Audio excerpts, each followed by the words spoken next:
আসসালামু আলাইকুম। ওয়ালাইকুম আসসালাম। কে বলছেন? মনি। মনি, কেমন আছেন আপনি? ভালো আছেন মনি?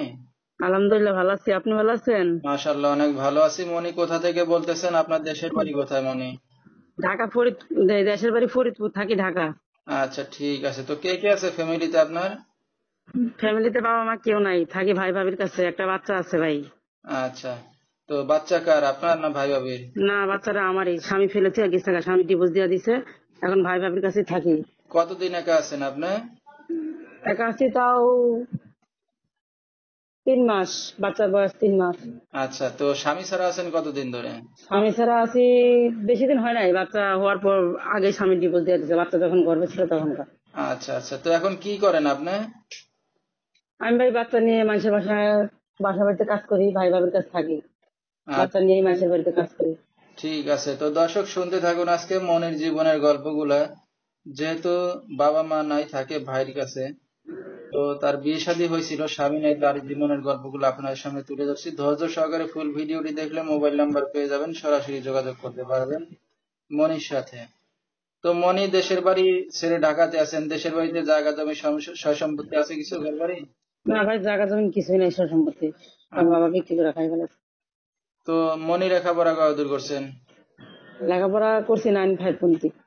আচ্ছা আচ্ছা, 5 পর্যন্ত। তো স্বামীর সংসারে কতদিন ছিলেন আপনি? আমি সংসারে ছিলাম 3 বছর। 3 বছর ছিলেন। সন্তান কি আপনার একটাই না আরো আছে? না, আমার একটাই বাচ্চা, 3 মাস বয়স। 3 মাস বয়সের সন্তান। তো এখন ভাই ভাবির কাছে এসে উঠছেন, নিজে কাজ বাজ করে চলতেছেন, ছোট্ট একটা বাবুকে নিয়ে। তো এখন একাই তো আছেন, তো একা আছেন, ভবিষ্যতে এখন কি চিন্তা ভাবনা আছে? ভাই ভবিষ্যতে চিন্তা ভাবনা আছে। আমার জীবনে একটা ঘটন হয়ে গেছে, আমি চাই না যে ফিরে বার আমার এরকম হোক। আমার ভাই ভাবির কাছে থাকি, আমার কষ্ট জ্বালা যন্ত্রণা হয়। ভাই আপন ভাবি আপন না, ঠিক আছে?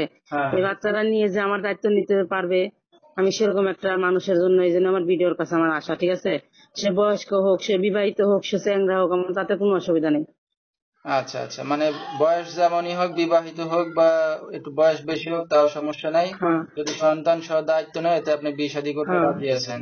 হ্যাঁ, তাতে আমি রাজি আছি। কিন্তু ভাই, যাতে কেউ খারাপ কথা না বলে, কেন একটা জায়গায় বিয়ে হয়েছে, একটা বাচ্চা আছে, যে সারা জীবনের দায়িত্ব নিতে পারবো, সেই উদ্দেশ্যে তো আমার কাছে ফোন দেয়।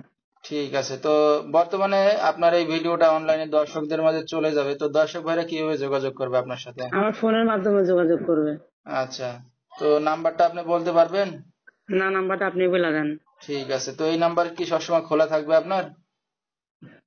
হ্যাঁ ভাই, সবসময় খোলা থাকবে আমার এই নাম্বার, কখনো বন্ধ থাকবে না। ফোনে পাবে সবসময় দর্শকরা, না? হ্যাঁ, পাবে। ঠিক আছে। তো দর্শক, আমরা শুনতেছিলাম মনির জীবনের গল্পগুলা। তো বিস্তারিত জানতে এই নাম্বারে যোগাযোগ করলে মনিকে পেয়ে যাবেন। 013442835, এই নাম্বারটাই হলো মনির। তো মনি, আপনি দিনে কাজ বাজ করতেছেন, তো রাতে সন্তানকে নিয়ে থাকেন, তো রাত বিরাতের অনেক দর্শক আপনাকে ফোন দিবে। তো সময় দিতে পারবেন তো দর্শক ভাইদেরকে? হ্যাঁ, সমস্যা নেই, আমি সময় দিতে পারবো রাত্রে। আচ্ছা আচ্ছা, তো আপনাকে এখন একাই থাকেন না ভাই ভাবির সাথে এক রুমে থাকেন? না, বাচ্চা নিয়ে একাই থাকি, ভাই ভাবির কাছে কি থাকা যায়? না না, ঠিক আছে। তো এখন যে আপনি মিডিয়ার সামনে অনলাইনে আসছেন, আপনার ভাই ভাবি জানে? হ্যাঁ, জানি। আচ্ছা, জানাই আসছেন। তো আমরা অনুষ্ঠানের একবারে শেষ পর্যায়ে, কিছু বলার আছে আপনারা? না ভাই, আমার আর কিছু বলার নেই। এই যে বলা আছে একটা কথাই, যে বয়স্ক হোক আমার তাতে সমস্যা নেই। আমার বাচ্চারা নিয়ে, আমার একটা ছেলে বাচ্চা, এই বাচ্চারা নিয়ে যাতে আমার যে দায়িত্ব নিতে পারবে, সেই উদ্দেশ্যে যাতে আমার কাছে ফোন দেয়। ঠিক আছে? আচ্ছা। বাচ্চারা নিয়ে মানুষের বাড়ি আমি কাজ করি, আমার অনেক কষ্ট জ্বালা যন্ত্রণা হয়।